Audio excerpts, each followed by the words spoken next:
the gardens are covered by rose leaves. All the mountains have put on their holy dress. 1,000 years ago, the poet Ferdowsi sang the praises of spring among Persia's mountains.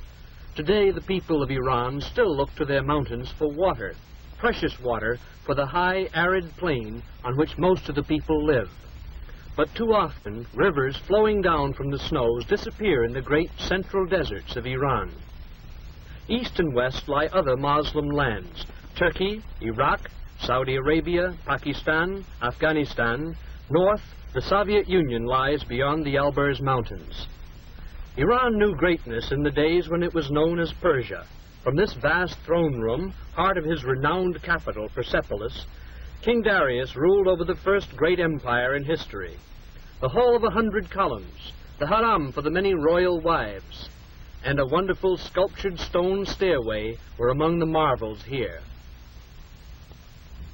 Focus of the sculptures was the life-size carving of Darius himself, seated on his throne, receiving tribute from the peoples he ruled. From Europe, Africa, and Asia came men bearing gifts. In the procession were Syrians, bringing golden bowls, bracelets shaped like horseshoes, and small horses from what is today Arabia. This was sort of tax day 25 centuries ago. There were Medes, there were Scythians from what is today southwest Russia. There were sheep from what is today Turkey. There were vessels with exotic shapes, full of precious liquids. There were humpbacked cattle from what is today India. All these part of the Persian Empire in its days of greatest glory. There was a chariot, like those of the pharaohs. Even Egypt was ruled by this Persian king, and there was a Bactrian camel from what is today Afghanistan. The tax collectors were the men of his mighty army, and on these golden tablets Darius inscribed, "I am Darius, King of Kings. The great god Ahura Mazda has given me the rulership of all races. This is my kingdom." Here, in gold, was outlined the empire which was handed to Xerxes, his son. Xerxes, at the head of vast armies, extended Persian rule to the limits of the known world. The Persian armies met defeat in Greece at the Battle of Marathon. Under Alexander, Greeks pursued the Persians back to Persepolis. Through this gateway, Alexander the Great strode in triumph. Conquerors of a different kind came 1,000 years later, when in from the Arabian Peninsula swept men with flaming sword and a fiery new faith. As this new faith of Islam grew and mellowed, the followers of the Prophet Muhammad built great churches called mosques. The Masjid-i-Shah, the royal blue mosque of Isfahan, was completed in the 17th century by Shah Abbas. He ruled during Persia's second golden age. Polo was developed in Isfahan and played in the great square, while the Shah watched from this porch over the palace gateway. From his palace, Shah Abbas ruled a reborn, expanding Persia. He built roads, irrigation systems, and great bridges like this one, but even his empire finally crumbled. Centuries later, in 1925, Reza Shah rose to power, and a new era began, marked by a turn from old customs toward Western ways of thought. Under Reza Shah's son, needed land reforms are changing old patterns and bringing hope to the people. The young Shah's palace is typical of the architecture of modern Tehran. Former rulers lived in the Golistan, or Rose Garden Palace. In its mirror throne room is one of the world's most fabulous objects, the Peacock Throne. This golden seat of state was designed so that its occupant sat cross-legged with his back against a bolster crusted with pearls and rubies in gold settings.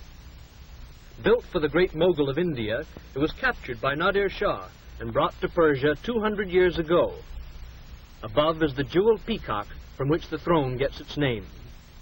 Tehran is the capital of Iran, located in the north with the Alborz Mountains in the background.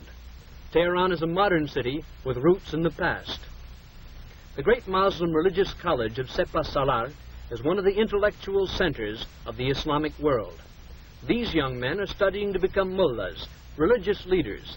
Their tranquil cloisters contrast with the busy life of the city. A woman wearing the enveloping chador is a reminder that even here in this modern city are strong links with Eastern tradition. New buildings and modern apartments are among the visible signs of progress in Tehran. At their national university, young Iranians, with a growing spirit of national pride, are becoming the doctors, teachers, engineers, and leaders of the future. Isfahan is the art and craft center of Iran, as it was in the days of Shah Abbas, when her people boasted, "Isfahan is half the world." Much of the imperial splendor survives, and in the bazaar, the ancient crafts, like coppersmithing, continue little changed. Modern machinery has come to Iran, but it still is far less difficult to hire a skilled hand craftsman by the day than to find capital to buy an imported machine to do his job. The hands of Isfahan craftsmen turn with special skill to the creation of fine articles of silver. Machinery will never be able to replace artist craftsmen like these silversmiths. Their skill is not easily acquired. For 50 years, these hands have guided tiny chisels, none over a tenth the size of a finger. With never-ending taps of his hammer, one of the world's great silver masters, Mohammad Zufan, creates things of lasting loveliness. This small case is ornamented with figures of legendary heroes, hunting lions in a scene from a Persia of long ago. The shop windows of Isfahan display other traditional arts. Here are miniature paintings. Themes used today are little changed from those of the time of the great Shah Abbas, and the technique is also little changed. Men sit all day, seeming scarcely to move a muscle. His brush, 3 camel hairs, and this is some of the work he does.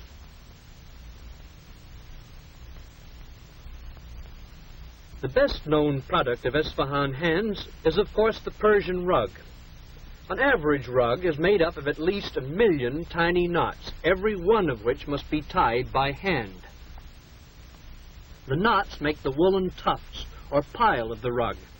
The warp, or foundation of the rug, consists of cotton threads wound between large wooden rollers. Rug industry wages are low. One of these skilled weavers earns less in a week than an average American laborer receives for 2 hours' work. After a few rows of knots have been tied, they are pounded tightly together with this comb-faced hammer. Children's tiny hands tie the smallest knots of the most delicate designs, although employment of children in rug factories is discouraged by new labor laws. As modern industry like this textile mill come to Isfahan, mill owners and workers alike face the problems of sudden adjustment to the machine age. Shiraz is the capital of the province of Fars, from which Persia took its name. The monumental city gates and the princely palace of the Koshkai suggest the beauty of Shiraz, whose history is full of the names of astronomers, philosophers, and poets. The climate is agreeable here. Oranges grow near reflecting pools in which Muslim poets saw the tranquility they sought in their faith. With this monument, Shiraz honors its most beloved son, the poet Saadi. 700 years ago, he wrote poetry of such beauty that it still is the basis of the living Persian language of today. The people of Shiraz are among the most progressive in Iran. Behind the caravan, still used for transport, rises their modern grain elevator. They built a fine new technical school where young men are learning to use machine tools and thus reduce Iran's dependence on foreign manufactures. They point with special pride to their rapidly expanding medical school, in which young people are being trained to fill the serious shortage of doctors. Some of the students are women, evidence of change disturbing to the conservative Muslim clergy. Medical care has not yet reached much of rural Iran. About 90% of the people live in villages like Kinare. Kinare exists because it has water, water drawn by this primitive hoist. 3 centuries ago, elaborate irrigation systems operated. The land fed twice its present population. Today, this hoist reaches only 60 feet. Its capacity, 2 goatskins, about 8 gallons of water a minute. Here the people of the village come to wash their clothes. And in this same water, they do their dishes. They see nothing wrong about having the sheep and goats come to drink at the same source from which they draw their water to take home for cooking and drinking. A girl named Zara carries on her head the quart of water she's walked half a mile to get. There is no school in Kinare, so Zara has not heard of the dangers of bacteria in drinking water. Kinare is cold and dusty in winter, hot, even dustier, and much more uncomfortable in summer because of the flies. At home, Zara's mother makes bread from wheat flour that was the family's share of the crop. The landlord owns the fields and also the house in which Zara and her family live. Sickness breeds easily here. It comes from dust, flies, unclean drinking water, and often just from too little soap, because soap is expensive. Main food is bread. Only occasionally are there vegetables and a little goat milk. Meat is scarce, so the diet is mostly bread and not much else. Yet for all their poverty, these people are kind and decent, honest, honorable, and friendly. Their bedding is the most precious thing they own. They have a copper samovar, a broken kerosene lantern, a teapot, a few cups and saucers, a mirror, and a picture of the Shah. Together with their clothing and cooking utensils, these things are all that this hard-working family owns. The house has 2 rooms, a sleeping room upstairs and a cooking room downstairs. This is the only stairway. Mother is baking bread this morning. Although Iran is rich in oil, oil products are still too expensive for this family, so Mother walked 15 miles to gather twigs for her fire.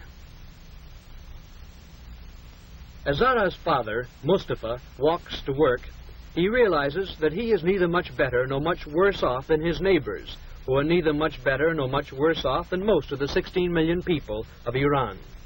And as he works in the fields with the landlord's oxen, he knows that little has changed in Kinare in 25 centuries. There is still the old system of land ownership, which sometimes requires the tenants to pay 80% of their crop for the privilege of working the owner's land.